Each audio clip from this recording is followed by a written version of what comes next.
to a new open lecture, The Role of India as a Global Player, an Approach from Uruguay, that, as you know, is organized by the Institute of International Business of the Catholic University of Uruguay. Firstly, I want to say that the lecture today is about a principal issue for Latin American countries and, of course, for Mercosur countries, that because India is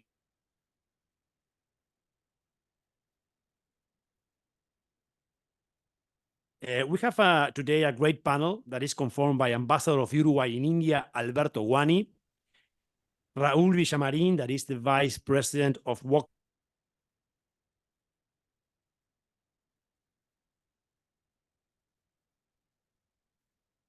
NU University. Our three guests, as you can see, are connected from India. The ambassador of India in Argentina and Uruguay had a personal problem that also was invited to this conference, and he must travel to India, so he will not be with us today, okay? Pretty, Alberto, Raúl, welcome. It's nice to see you, at least in the screen. Thank you for being there. Thank you. Okay, I will start with some general words. Then I will give the floor to Alberto, then to Pretty, and finally to Raúl. At the end of the conference, the idea is to have a few minutes to have questions from people here in the room conference, but also from people that are online, okay? More than 30 people that are connected online at the moment. I want to start this conference asking myself some questions about why we are talking about India today, no? Why India? Why? And there's some questions here. We are here only because it has already been confirmed that India has more population than China. That could be. It's because in recent years, its GDP has grown more than other Asian powers. For example, in 2024, the GDP of India will increase between 6 and 7%, more than China, maybe 2 points more than China. We are here because the level of transformations that are going on in India are so important. For example, in technology, Raúl can tell us about that. It's because India will play a role increasingly important as a market, as a supplier, but also as a consumer for goods and services that Latin America can export. It's for that. It's because the role of India in the international system. We know that we are crossing a complex international moment, and we are seeing with special attention the relations with India and China, the tensions between India and China, also the relation with India with Russia and with West countries. Or we are here because it's running the biggest and larger election in the whole world in terms of population involved. As you know, Modi is running for the third terms. Maybe Raúl and Pretty and Alberto can tell us about these results, that is expected that Modi will win this election. Well, after that questions, I want to say some words about India, and then I will give the floor to our guests that are the experts in India. I think that today we're talking about India because all these reasons and even more. That is my perception. That is why we have invited 3 experts with different profiles and experiences in India to tell us their point of view about what is happening in this country. I want to tell you that in my trips to India, I have always felt the same feelings, which is like a kind of contradiction between the development of India in some areas like, for example, transport, pharmacy, machinery, space technology, IT, and more on, but also the challenges that the country must deal, for example, in society indicators and also in infrastructure. So it's like a contradiction. If you travel to India, you will see that contradiction in any moment. It's like a tension in the absolute and relative indicators values. That is always present when you travel to India.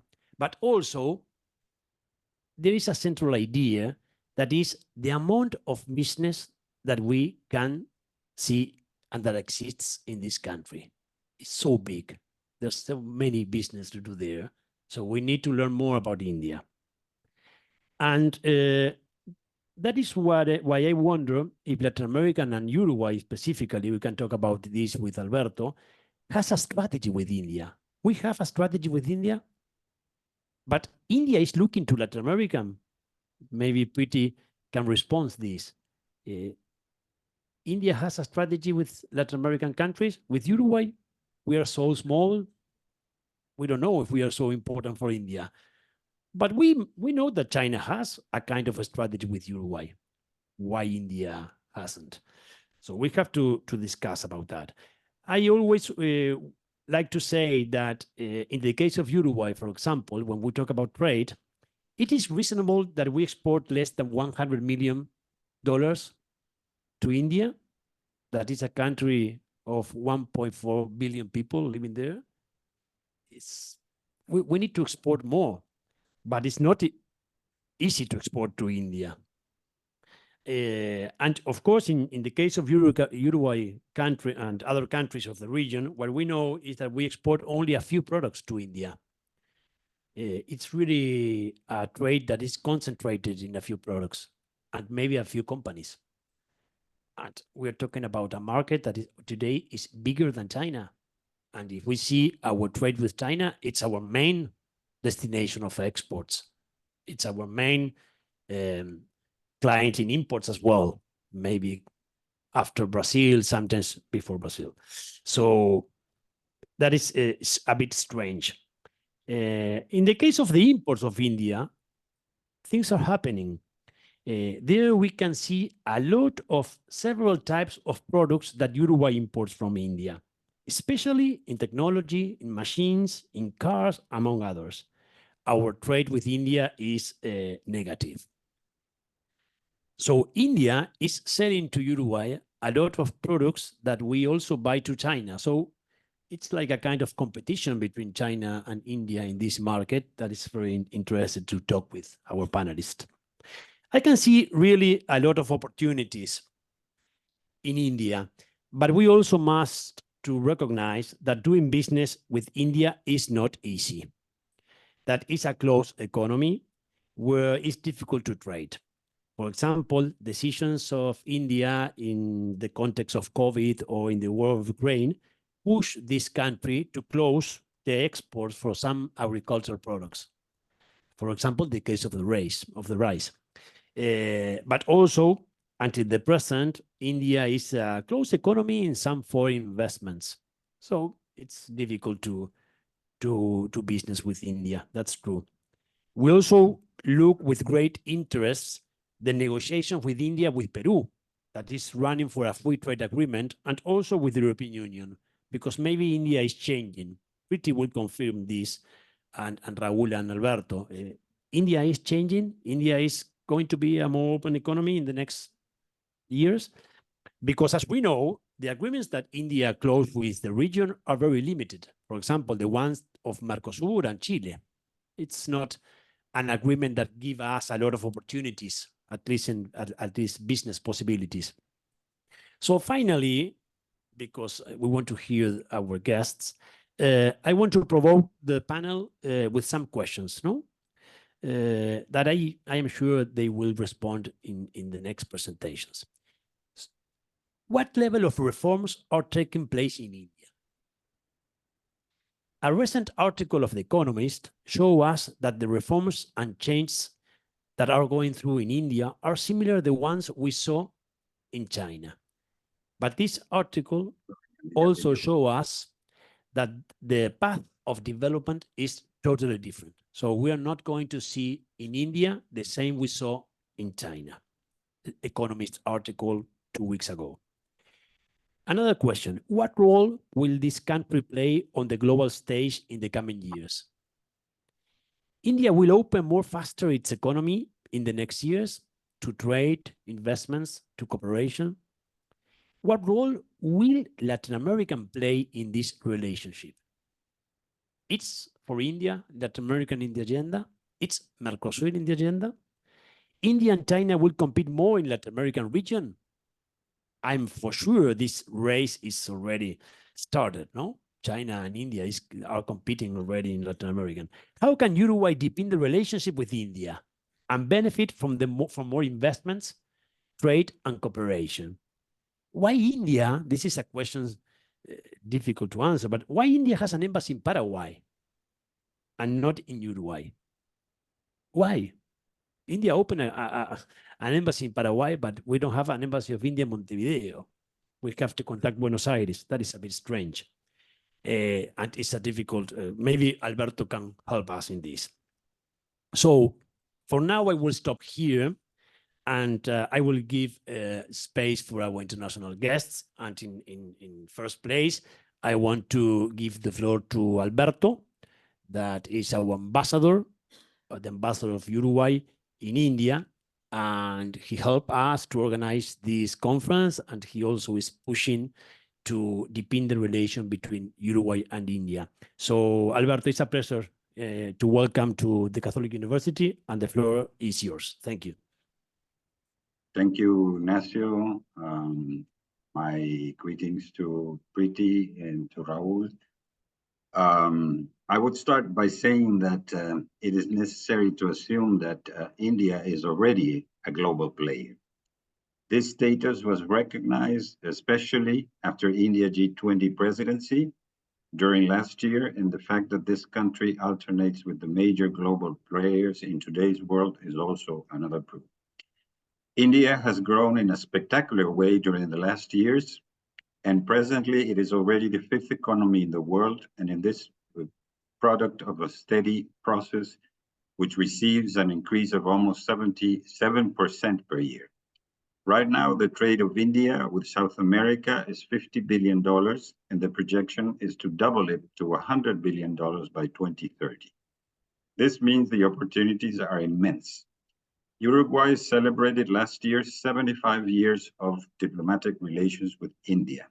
During 2023 and at the beginning of this year, we received the visit of our Vice Minister, Dr. Nicolás Albertoni, with whom we advanced in a series of projects to reinforce trade and a more solid engagement between both countries. India's progress has been very much in the same direction as Uruguay, and the growth in renewable energy, IT business, digital economy, progress in infrastructure. Wait a minute, I will put here the confirmation of the language, but it doesn't say English. Well, here. Okay. So India's progress has been very much in the same direction as Uruguay said, and the growth in renewable energy, IT business, digital economy, progress in infrastructure, and incorporation of e-mobility have been transforming our sustainable development. The transformation that India is undergoing is really remarkable. Today, almost 150 airports are spread through the country, and about 40 are international. High-speed trains are being incorporated to the railway system, which is one of the biggest in the world. Train stations are renewed, and transport in all its way is being modernized. Almost 100 universities are inaugurated monthly, and in every section, a higher standard of living is being seen. The India 20 years ago has nothing to do with the vibrant country you see now. And this is explained in new buildings, highways, and progress in almost all activities and cities. So the approach of Uruguay towards India needs to be seen under the light of all these changes that have taken place in this country, and put ourselves to work in ways to establish a more effective link that will be of mutual benefit.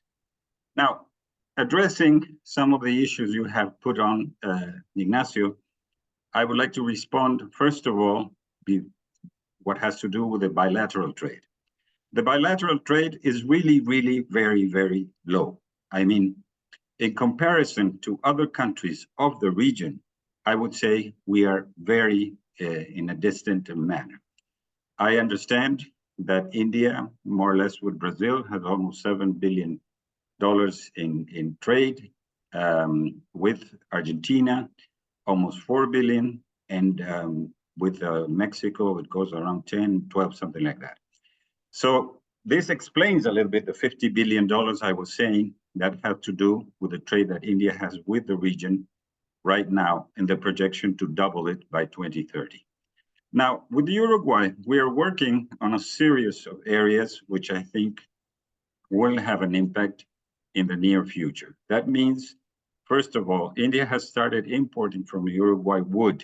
Now we expect that this kind of wood they're importing will be transferred not so only for eucalyptus, but to pine wood, and will extend to that type of wood. So we think also there are new products that like the mucose porcine, there are other products like what have to do the complementary factors for the pharmaceutical business. And all these things can really make a change. But we also need to make India look a little bit more towards Uruguay. The fact that what you said about India not having an embassy in Uruguay is really tempting with all this progress we want to do, because I cannot be handling India's interest in India. India has to handle its own interest from its country in Uruguay. And that will be the way to progress a little bit more in all this. I am confident the foreign ministry has said that they are going to open 9 more embassies in the next months. And I am confident that Uruguay would be in the list, but that still has to be seen. Until it's not realized, I will not be able to celebrate. So I think that in all these aspects, and according even to the fact that what you said about the levels of reforms that are necessary in this country, we also have to see that since 2009, Uruguay has had with Mercosur a free trade agreement, but it's very low in the number of products. It only takes care of around 500, where we should be looking upon at least 3,000. So I think one of the ways to progress in the area with India would be at the same time to establish a sort of, how we say, and you at the beginning mentioned that, that's one of the things I would really like to have that being done, is that India makes a strategy towards South America. Because it is very important to put in place where are the important aspects that India wants to press with the region. And that has a lot to do with democracy too. We are like now one of the 64 countries that has elections in the world, that is Uruguay and India. And India, as we all seen and read, has almost 1,000 people voting, 1 billion. And that is a very complicated and long election that started practically the 19th of April and are going to end on the 4th of June. Then we will see what's going to happen. According to what some friends of mine say, there is the big high possibility that the prime minister would be reelected for his 3rd term, and it would be a case similar to what of Nehru, that he had been in power for 3 terms. So we'll see if that happens. There's going to be, of course, a continuity, and at the same time, a more profound stress on the different reforms that the country has been having since he started governing India. And that has made a lot in the progress also of the well-being of people. When I say sometimes, you know, in this country, they did not have, particularly in some houses, bathrooms, people look at me and say, that's not possible. And that is something that really has been incorporated, and now the country has more comfort than what it had a long time ago. So I think that all these things have a lot to do in this unbalanced situation, but at the same time, where India has to see that Uruguay is practically a very well firm, consolidated democracy with a very stable government. Whatever happens in the elections, the rules practically will keep on going, and the investments, for example, Tata Consulting has been in Uruguay for 21 years. That means we have given them credibility and we have given them stability. So we need to also push a little bit more the investments of India in our country, and that would be something we are really looking forward, because we have to make India understand also that we can be the hub for India to access the rest of the continent. Because from Uruguay having a free port, Uruguay having a free airport, and free zones, almost 14 free zones in the whole country, we could give a lot of advantages and facilities to Indian investments and companies to get settled in our country to expand to the rest of South America. So I hope, all these opportunities can be well taken care of. And I hope that many other Indian friends, which we have been talking to, start looking with a very serious intent towards Uruguay. Thank you, Alberto, for your words and for your number of examples to think about how we can deepen our relation with India. Thank you for that. So please, you can prepare some questions for our panels. Pretty nice to see you. Thanks for being with us again. And the floor is yours. Thank you very much. I'm going to share my screen.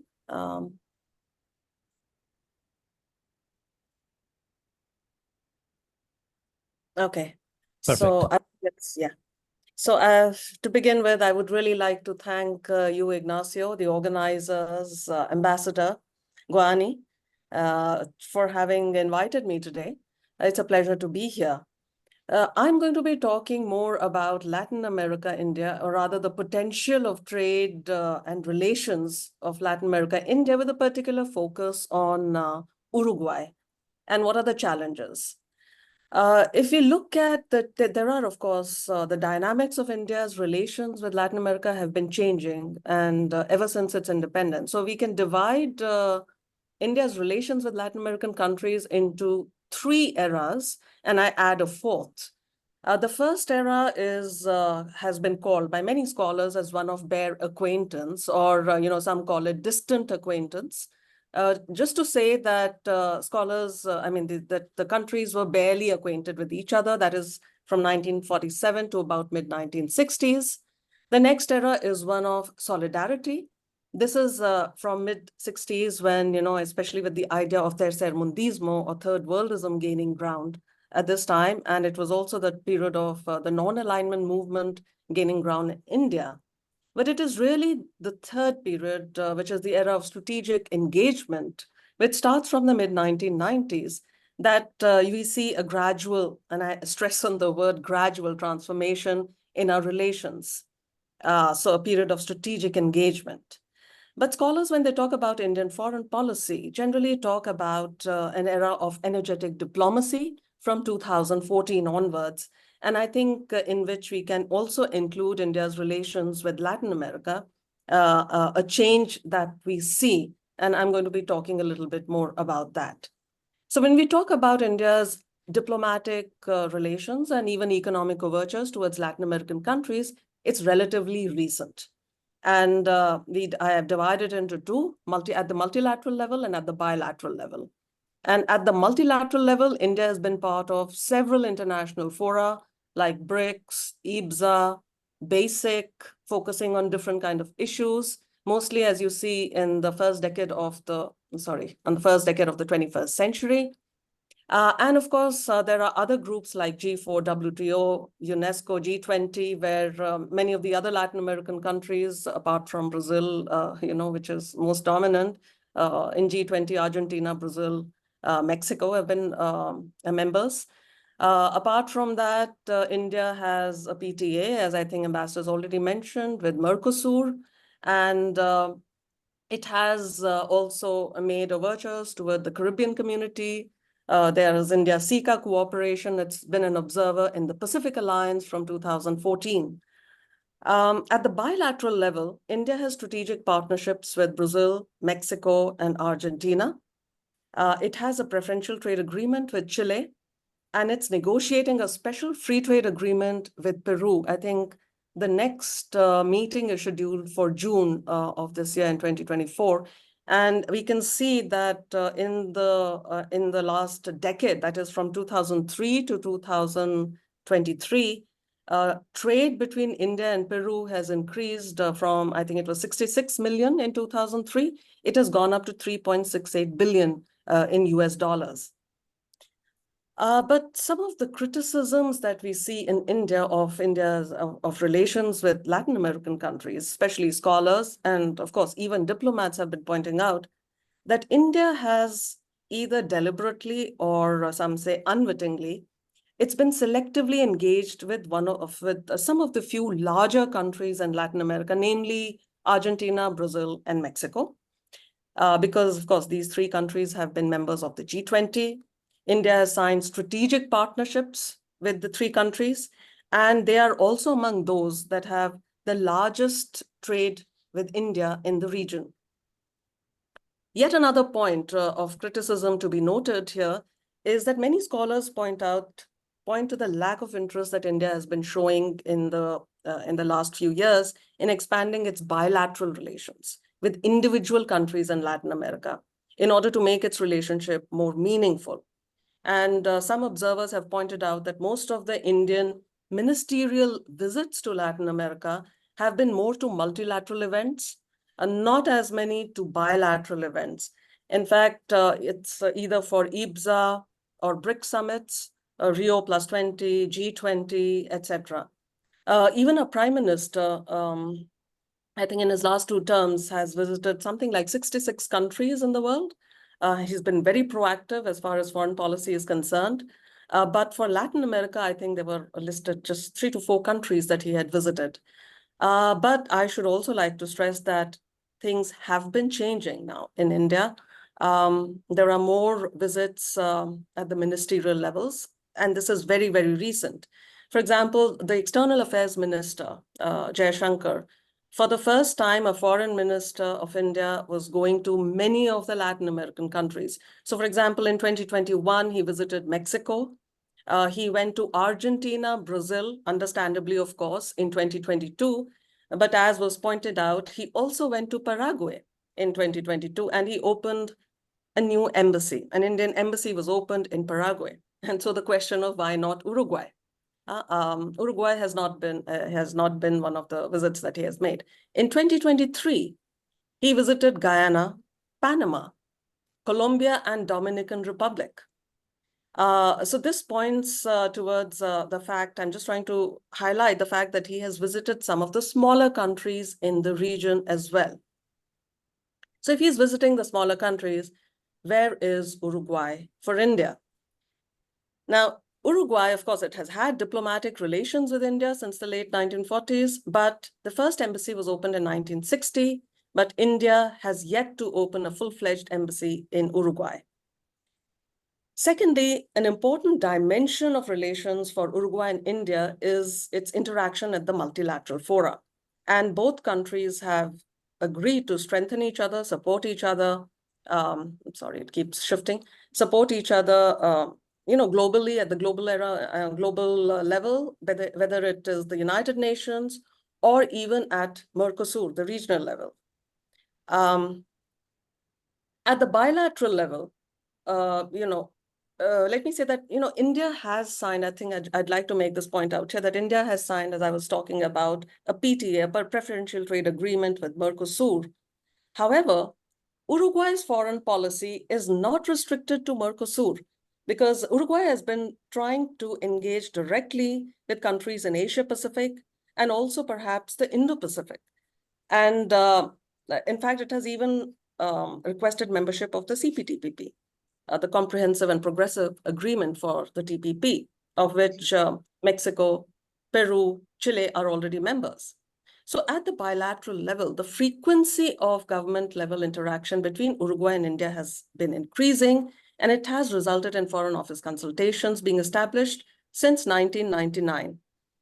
In fact, in the 4th Foreign Office consultations, which was held in 2021, there were areas that were identified for cooperation between India and Uruguay in the IT sector, information technology, pharmaceutical, of course, And it was, people-to-people ties were emphasized, and also it also included working towards a social security agreement, which actually implies flexibility in dealing with employees that are moving across borders, and covers a range of issues like immigration, tax, social security of foreign nationals in India, or of Indians overseas. But I would also want to add out here that Uruguay is already in talks with China over bilateral trade agreement. And it has, of course, also raised concerns in Mexico. But Uruguay has already signed a comprehensive strategic partnership in 2023 with China. While the Indian government is making efforts to deepen its cultural ties. We have an International Yoga Day. We have Indian dance performances. In fact, not to mention, there was a movie that came out in 2010, which had an Uruguayan actor, or actually an Uruguayan-born actor by name Barbara Mori. And it was one of the well-known movies in India. But the focus has to be more on economic exchanges between the two countries. So if we look at the overall trade, I'll just skip through this because Ambassador's already talked about it. We started off in 1992 with just about $475 million of trade between India and Latin America, and now we're reaching up to $50 billion. So all I'm saying is that the moment the regions have started opening up to each other, the volume of trade has been increasing substantially. But we need to keep 2 points in mind. Again, Ignacio has already mentioned it.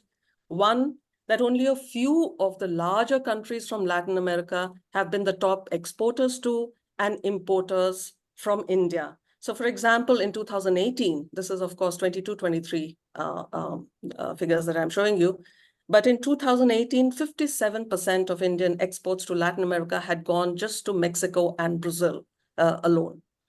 And the second point that needs to be made is that a large percentage of the top products that have been imported from each Latin American country to India are mostly primary goods, primary products. And in 2022, you can see the product groups that were crude petroleum products, pearls, semi-precious stones, vegetable oil in the third group, and fourth is ores.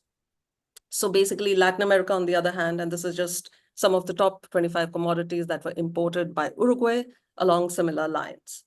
Latin America, of course, by and large, has constituted an attractive market for Indian, both primary and manufactured goods. So if you look at Uruguay and India trade and investment trends, it's following somewhat the similar pattern of that as the rest of South American countries. Trade is, of course, increasing from 73 million US dollars in 2010. I think we have come up to something like 545 million US dollars in 2023. But of course, again, if we look at China, Uruguay-China trade was already about 3 billion US dollars in 2020 alone. So, and secondly, of course, the pattern is the same as the rest of South American countries, primary products from Uruguay and more or less manufactured goods from India. Third point that I'd like to make is about the investments. 3 countries accounted for 58% of India's outward foreign direct investments to the region in the last 2 decades.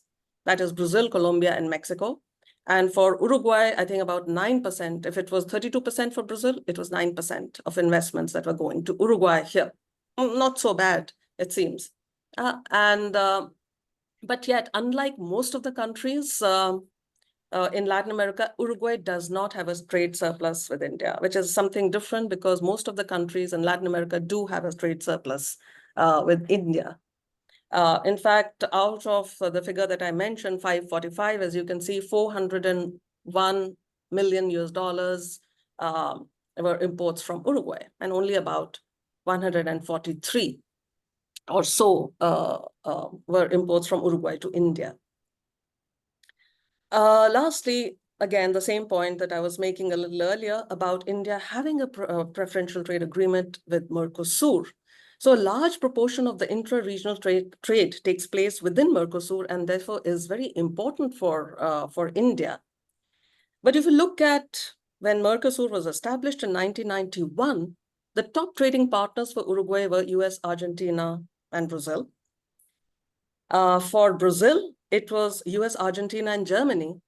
And for Argentina, Brazil, US, and Germany. But now the focus of international trade has shifted towards Asia Pacific and, of course, towards China, which has become Uruguay's almost, I think, again, it was mentioned, largest trading partner from about 2016. And of course, Uruguay is more interested now in opening up to the world, especially from 2020. So what are the challenges, therefore, for India-Uruguay relations?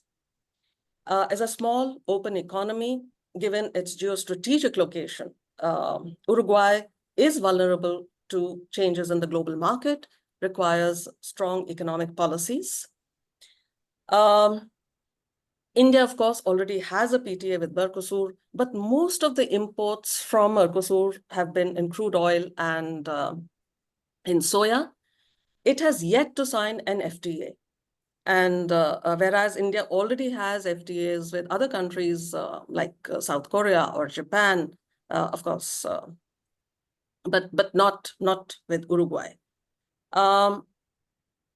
Given the fact that the cost of bilateral trade between India and Latin American countries, and these are estimates that were made by the United Nations Economic and Social Commission for Asia and the World Bank, and it included modes of transport, trade barriers, and it said that the cost of bilateral trade was 198%.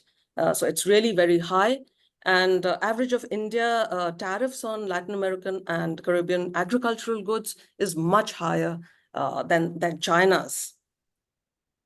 And also another challenge is, as I've already mentioned, that therefore China, because it has become Uruguay's largest trading partner and has already signed a strategic partnership with 2023. So India really needs to back up. So therefore, what should be the path ahead? India is, Uruguay is small.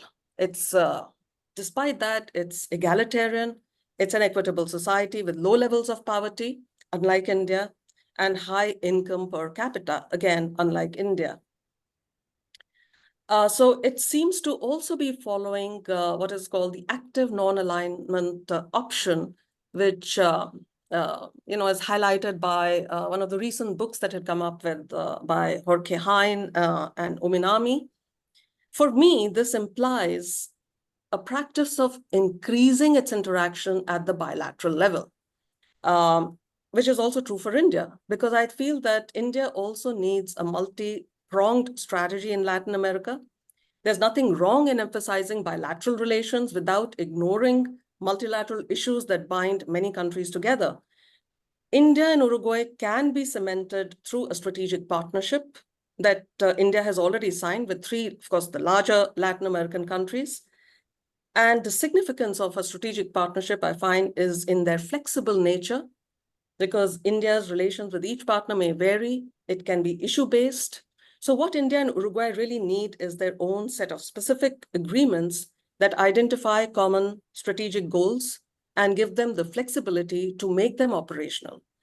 So it's equally important for India to understand individual Latin American countries. Of course, they should take into account the history, the culture of the region, and also the uniqueness of each country that gives Latin America this flavor. So I think I'll stop there. I'm not sure how much time I've taken. So okay, thank you. We can come back to the questions. Thank you, Preeti. You gave us a lot of information. So we think that we can have the confirmation that things are changing in India, and the policy with Latin America is also changing. So thank you for that. Then we can have some questions. So we can close. We are going to close the panel with Raul. Raul, very happy to see you again, and to know that this year we deepened the relation between Catholic University and Woxen University to send students and to receive students, because the first step to know more about each other is to try to visit India, and students from India to visit Uruguay. So thank you, Raul. The floor is yours. Well, thank you, Ignacio, and thank you to the entire community for organizing this very relevant session. Now, let me give you a bit of context on working of views, which probably will be a mix of objectivity and subjectivity I can bring in the picture. I am a Spanish national with direct roots from Brazil and Argentina because of migration to the part of the country I'm from in Spain. So as you can see, I'm a bit of a mix of fruits in the picture. And I'm living in India for the last 12 years, and I work here. So hence, there is a mixture of opinions and views, observations, obviously many of them from an academic standpoint of collaborations, as well as with different diplomatic missions and corporates in Latin America and India.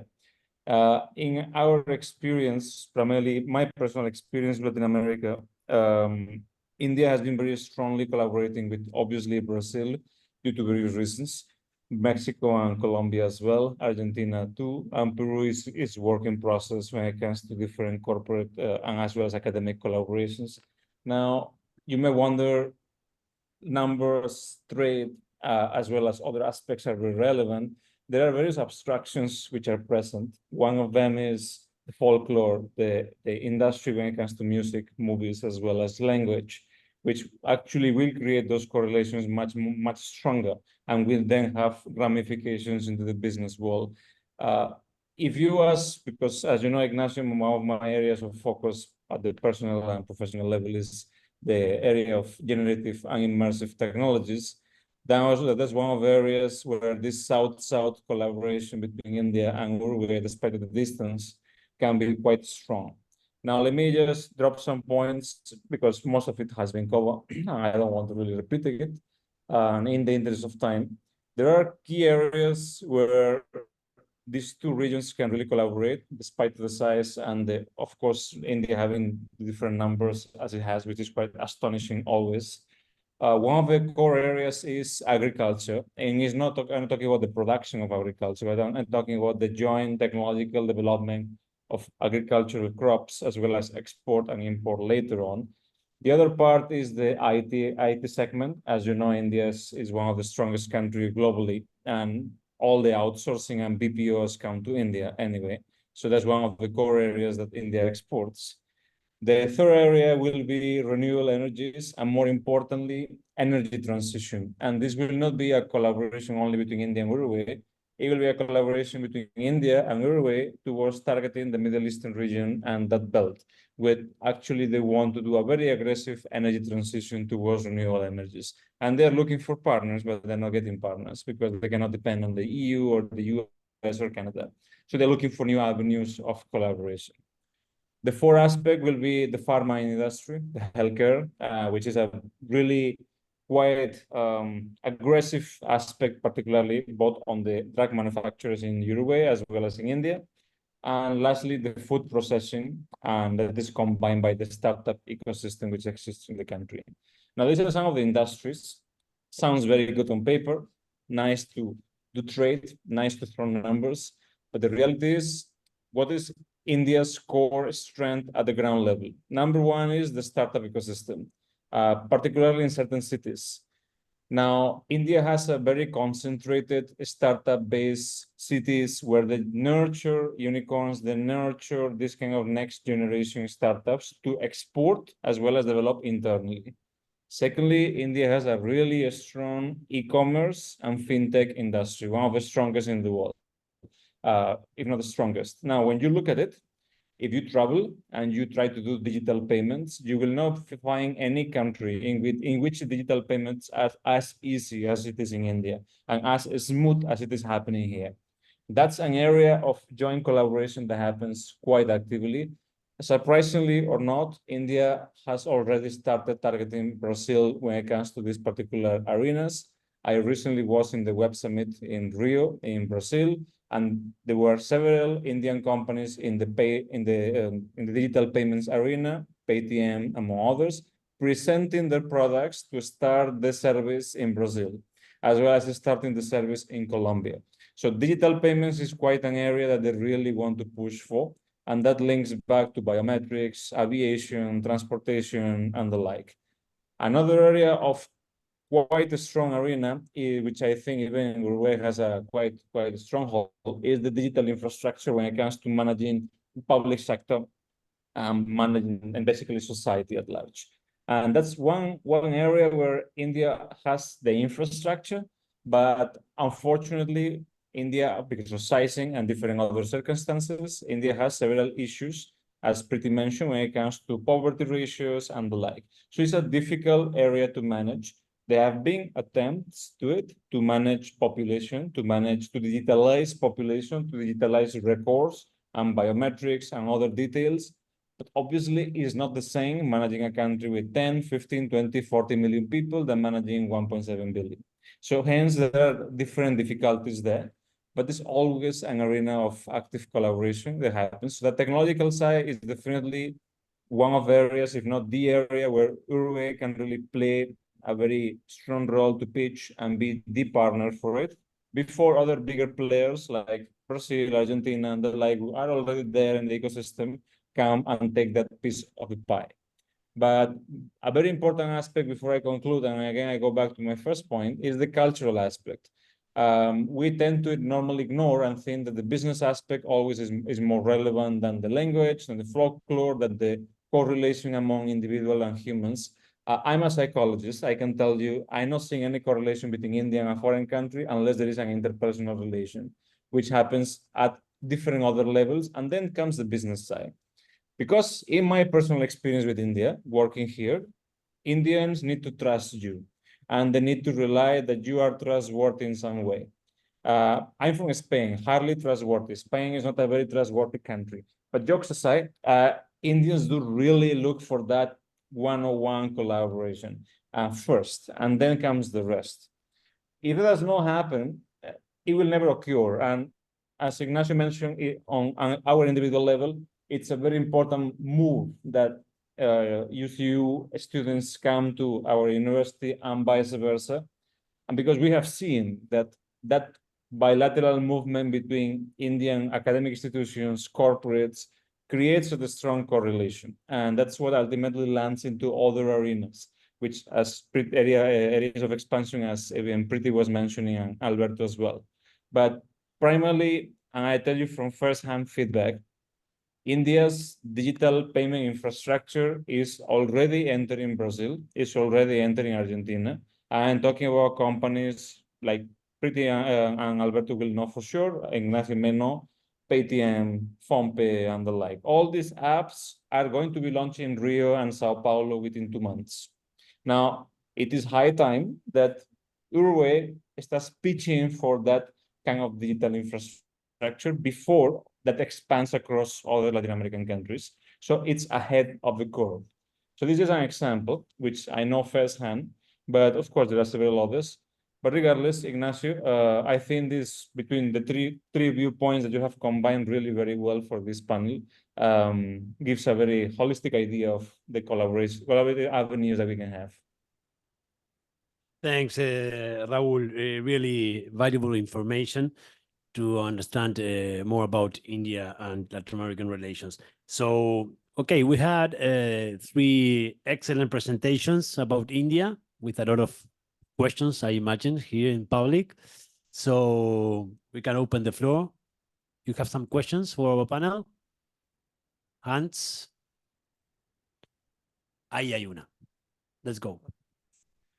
Hello. I would like to ask to the experts in general how it would be seen from India, free trade agreement between Uruguay and China, like if it would motivate India to sign an agreement and the other way around, an agreement between Uruguay and India with China. Who want to answer? Alberto, Priti? Well, I would just say that any of the forums that could be thought about, of course, would be of an interesting project. One has to be realistic, and one has to see that there are certain points in which we need to have also India's interest to go along with this.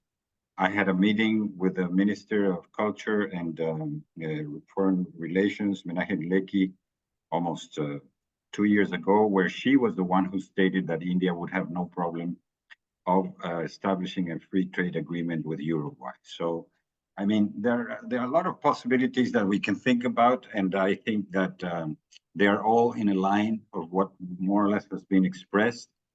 What I only say is that it is important for the Indian bureaucracy to put itself on stage 2.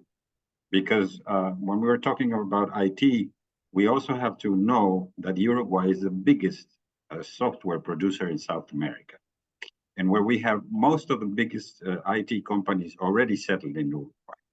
And we need to know also that we are in the course of establishing a BIT, bilateral investment treaty with India, that will also empower our possibilities of doing investments in each of the countries. We are also looking for an MOU in agriculture, in audiovisual, and we are still expecting the approval of our consulates in Chandigarh and Bangalore.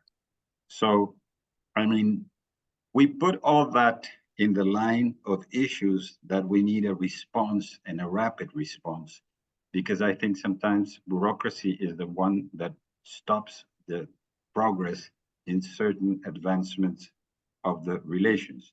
So, I mean, I do what I can, but at the end, I cannot, overcome certain barriers that are there, that I need to really get some help from the institutional side in order to make things happen. Thank you, Alberto. Preeti, you want to say something? Yes, I mean, if we are looking at as kind of a competitive spirit, if that was a question between India and China, well, certainly there is. But I want to point out that there is a lot of difference between the two countries. I mean, we look at, if you just looking at the trade figures, we have India, Latin America, total trade is about, as I was saying, 48 to 50 billion US dollars now. But if you look at China, Latin America trade, it's, well, we really can't, excuse me, hope to compete. It's about 450 or so billion dollars. It was, I think, in this year. So India has a completely different kind of a system. We are a democracy. And, democracy with, I think Ignacio was talking about 1.4 billion population is much slower. The decisions that are taken, the bureaucracy is slow. We also have problems of corruption. So it's, I mean, if we obviously would like to go in for free trade agreements, but it's going to be slow. So in that sense, the desire to have a FTA amongst the common people is there, certainly. But it takes time in India. And we always sort of compare with China. I don't know if we should. I mean, look at the investments. China is investing something like maybe 159 billion US dollars, whereas we may be around 15, perhaps billion US dollars is our investments in Latin America. So yes, the competitive spirit is there. We'd like to go ahead, but reality, as I think Ambassador was pointing out, does intervene. So we go as far as whatever we can do, whatever we are allowed to. But of course, the desire is there. Thank you. Thank you, Preeti. I have two questions online, then we can get to the whole again. Let's see, from political point of view, the relation Mercosur-India is relevant for India? That's a question. And which is the importance of BRICS in the international Indian policy? There are two questions. And there is another question here, maybe that Raul told us about that. How the India government finds the food security as an issue in the relation with Mercosur?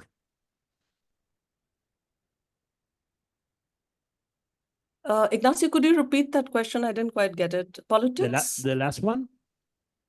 Yeah. How the India government finds the food security as an issue in the relation with Mercosur. If we can work more about food security together. Okay. I mean, food security certainly is an issue for India, but as of now, we have, as I said, it's mostly the trade that's taking place between India, Mercosur, is limited, is really limited. And mostly, I think we are doing trade on soya with Argentina, Brazil, maybe. But I think there is a lot of, India wants to expand. How it's going to do that is a big question right now. I think it's the desire, again, as I said, is there. I'm not very sure what it's going to be doing in the future. But about the politics part of it, there was a question on the politics in Mercosur, is it? Yes, about the importance of because we talk about with Alberto that our agreement with Mercosur, India is really limited, only Yes. 450 products, I 500. think so, no, Alberto? So really, Yes. the opportunities in that context they're not so good. So they were asking if we can do, if that agreement is important for India or not. And also the role of BRICS, because Brazil is in BRICS, so the role of BRICS in the link with Latin. Of course, Raúl, Alberto, you can say something about this also.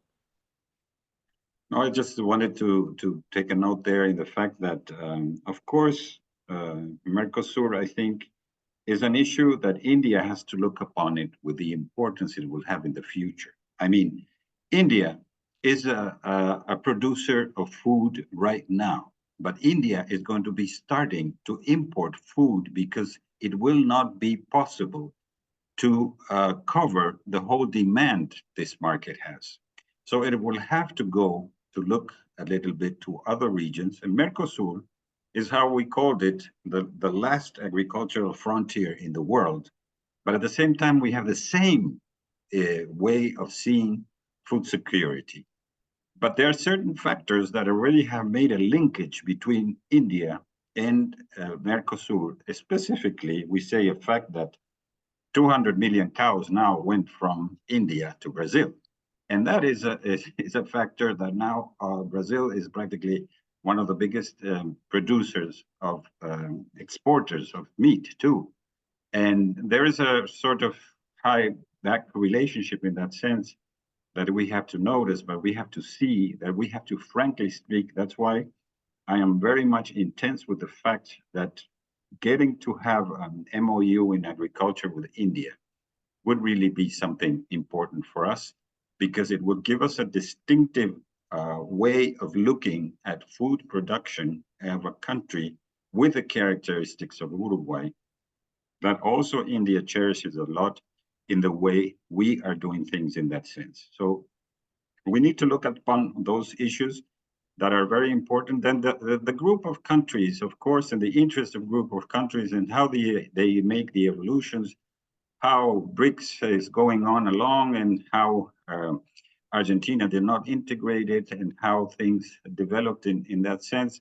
It's something that India will be looking upon with its different kinds of interests. I know IPSA is also very important, and all the different multilateral aspects where India is participating have given it a special role in which necessarily India knows where it's stepping. But the fact of seeing Mercosur is much more different than, for example, how Europe sees Mercosur. India sees Mercosur with a different eye than Europe. And that is very important for us to work along that line, because we can be complementary in many senses. Thanks, Alberto. Maybe more questions, or okay, we have another one. Then Raúl, Pretty, if you want to complement the last questions, will be okay. Yes, go. Hi, I wanted to ask Alberto if you mentioned before that you were opening 9 new embassies around the globe, as I think you said. I wanted to ask if Uruguay ends up not being one of the new embassies you're opening, by increasing our commercial courts to double them, as you said, would be like a persuasive way to say, to tell India that we really are interested in having an embassy and having like more agreements or more commercial accords with them? Well, the issue is that I just clarify something. India is the one who said that it's going to open 9 more embassies in the next months. And the idea is, of course, that we are one of those 9 embassies, because we think even Preeti has had a very opening eye article over this issue, explaining why there is this need of reciprocity, in the sense that India should establish, and we have an embassy. Really, we started in 1947, but it was not continuous. Continuously, we started in 1960. So this reciprocity of Uruguay having an embassy in New Delhi since then, and not having an embassy in Uruguay, is something that we see, you know, with a lot of respect towards India, but at the same time not understanding why it opened in other countries that have less importance to India than Uruguay. So we feel a little bit left aside in that sense, and we think that it's something to reflect upon. So that's what I had to say. Clear. Thank you, Alberto. One more? Yes.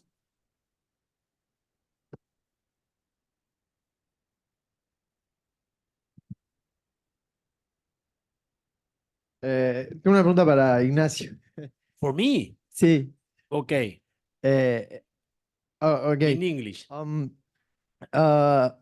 How Uruguay is thinking to do in Mercosur next gathering in July, with the fact that we don't have a free trade agreement with India, and now with the possibility of Milei, the Liberal Party in Argentina, like to work together to have new relationships. Okay. I think that things are happening in Mercosur. The message to Milei was already sent by our president in the last meeting they were together. Next semester, with the presidency of Mercosur, I think that we are going to try to launch again the possibility of a dialogue between Mercosur and China, and that will be an important issue. And of course, India is in agenda several years ago, because we are trying to deepen that agreement that we have. That is not a good agreement. We wanted at least to have the agreement that India closed with Chile. That is almost 3,000 products. We have only 450. And of course, we're paying attention to what is going on with Peru. Preeti talk about this. The negotiations between India and Peru are very interested for Uruguay, because we are trying to confirm if India will open finally his economy to the countries of Latin America. And everything, it seems that with Peru, they will sign a good free trade agreement. So that will be a starting point for Uruguay and Mercosur to, ask again India how we can deepen this agreement that we have. So next semester, I think that in Mercosur, Uruguay will send a lot of messages again that we need to open our economy. We need to be more pragmatic. We need to be more flexible. And of course, China is in the agenda. CPTPP is in the agenda. But of course, we need an agreement also with India, because as Alberto said, and also Raul, India is buying more and more and more food. So we can send a lot of food, but we need to know more about India. It's difficult to do business with India, so we need to know more. And of course, all the agreements help us to that. So I think that in the next semester, we're going to have some good news in that sense. Okay, maybe more questions? No. The chat? Okay. Oh, okay. That's what I think that was security, Mercosur, India, and BRICS. Okay. Raúl, one question about yes, there's Alberto. A question there by our consul in Bangladesh. Oh, okay. Yes. And he's saying that It's also keen to enhance trade ties with Bangladesh. What lessons can Bangladesh learn from the Uruguay and India bilateral relations experience? And this question comes from Mustafa Sobham, Honorary Consul of Uruguay to Bangladesh, which I had the good thing to open this consulate this February. And I find that Bangladesh is one of the most populous countries here in the area, with almost 180 million inhabitants. And I think that we have also interesting perspectives of engaging in a much better trade relationship with Bangladesh. Like, for example, we could be able to sell more wool to them and establish other kinds of products that could be assertive towards that country. So I'm very happy that he made this question, because we are also looking towards, this area, how to expand ourselves and to see how we can also enhance the trade with Bangladesh, with Nepal, with Bhutan, and many of the countries that are close to India. Thank you. For sure. Thank you, Alberto, to answer that questions. Of course, thanks, Mustafa, because Bangladesh transformation will be incredible in the next years also, no? So it's important to take a look also to Bangladesh. So Right. we're okay? Yeah, so we are in the end of this open lecture.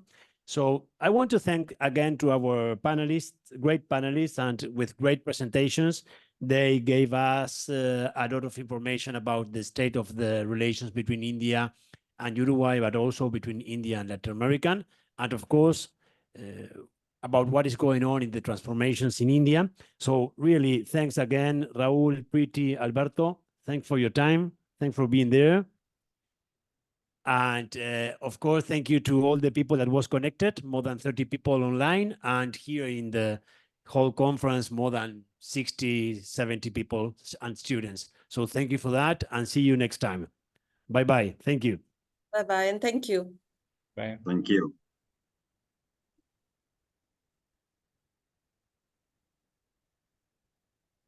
Thank you, Alberto, Raul. Bye-bye. Pretty. Thank you. Bye-bye.